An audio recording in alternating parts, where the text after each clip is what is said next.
روح کیا ہے اور اس کی حقیقت کیا ہے؟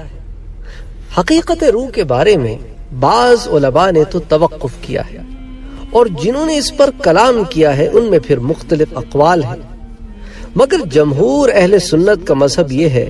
کہ روح ایک لطیف جسم ہے۔ چنانچہ تقی الدین جو متوفی ہیں 765 ہجری، وہ لکھتے ہیں کہ بعض لوگوں نے اس میں تو توقف کیا ہے اور وہ اسلم طریق ہے،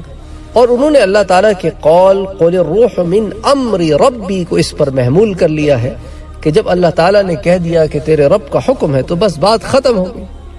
اور اس پر کہ اللہ تعالیٰ نے حضور اکرم صلی اللہ علیہ وآلہ وسلم کو حقیقت روح بیان فرمانے کا امر بھی نہیں کیا۔ اور بعض لوگ قائل ہیں کہ روح ایک جسم ہے، پھر ان کے کئی قول ہیں۔ سب سے اچھا قول ہے ان کا ہے جو کہتے ہیں کہ روحیں لطیف جسم ہیں جو کثیف جسموں سے ملی ہوئی، تو عالم ارواح میں روح لطیف ہے، ہلکی پھلکی ہے، اور یہاں پر جو جسم ہے وہ مادی ہے، وہ میٹر سے بنا ہے جو کثیف ہے، تو یہ جسم کثیف ہے، روح لطیف ہے۔ قانون الہی یوں جاری ہے کہ جب تک روح جسم میں رہتی ہے انسان زندہ رہتا ہے، اور یہی جمہور اہل سنت کا مذہب ہے، اور اسی کی طرف اشعری، باقلانی اور امام الحرمین وغیرہ کا قول اشارہ کرتا ہے، اور بہت سے فلاسفہ متقدمین کا قول بھی انہی کے موافق ہے۔ تو شفاء السقام فی زیارت خیر الانام، اس کے اندر 5ویں جو فصل خامس ہے باب 9 میں، اس کے اندر یہ تفصیلات ہمیں ملتی ہیں جنہیں شیخ الاسلام تقی الدین نے نقل کیا ہے۔ علاوہ ازیں علامہ ابن قیم نے روح کی جسمانیت کے بارے میں ایک قول یوں نقل کیا ہے کہ روح ایک جسم ہے جو ماہیت میں اس جسم محسوس کے مخالف ہے، اور وہ ایک جسم ہے نورانی، علوی، ہلکا، زندہ، متحرک، جو جوہر اعضاء میں نفوذ کرتا ہے اور ان میں سرائیت کرتا ہے، جیسے پانی گلاب کے پھول میں اور تیل زیتون میں اور آگ کوئلے میں۔ پس جب تک یہ اعضاء ان آثار کے قبول کرنے کی صلاحیت رکھتے ہیں جو ان کو اس لطیف جسم سے پہنچتے ہیں، وہ لطیف جسم ان اعضاء سے باہم ملا ہوا رہتا ہے، اور ان کو یہ آثار یعنی حس و حرکت اور یہ ارادہ وغیرہ دیتا ہے، اور جب یہ اعضاء اخلاط غلیظہ کے غلبے کے سبب بگڑ جاتے ہیں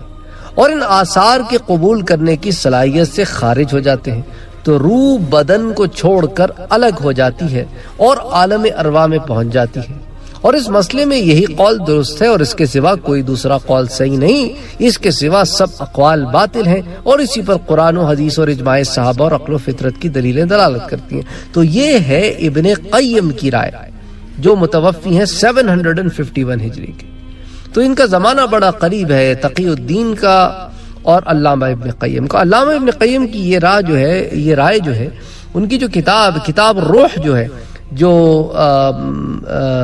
اس کے اندر یہ رائے موجود ہے پیج 285 پر۔ اکثر متکلمین بھی روح کی جسمانیت کے قائل ہیں، مگر اہل سنت کی ایک جماعت مثلا امام غزالی اور امام ابو منصور ماتریدی وغیرہ روح کو جوہر مجرد کہتے ہیں، جیسا کہ ہمیں کتاب مسایرہ میں کتاب مسایرہ مع مسامرہ اس کے پیج 224 اور 226 پر اس کے بارے میں کچھ اقوال ملتے ہیں۔ بہرحال یہ ایک مختصر سی بحث ہے کہ روح کی حقیقت کیا ہے، اس کے اندر جو مختلف اقوال ہیں وہ ہم نے یہاں جمع کرنے کی کوشش کیے ہیں۔ اللہ تعالی ہم سب کو ہدایت دے۔